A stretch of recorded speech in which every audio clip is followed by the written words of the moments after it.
જ્યારે 19 તારીખે આ બનાવ બન્યો ત્યારે હું બહાર હતી, સાંભળ્યું, દુઃખ થયું અત્યંત.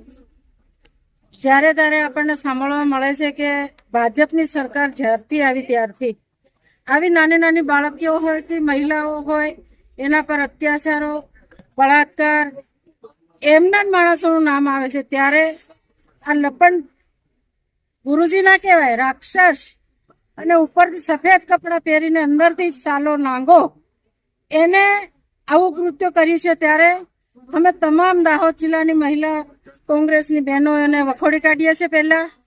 અને જ્યારે સંસદના વિસ્તારમાં અને એમના ગામમાં, એમના તાલુકામાં જો આ બનાવ બન્યો હોય અને એમને જો ત્યાં જ એમની શાળામાં પકડીને સાંસદની ઈચ્છા હોત તો ત્યાં જ ફાયરિંગ કરી દેતા. જો મારી સ્કૂલમાં આવું બને ને તો મેં ચંદ્રિકા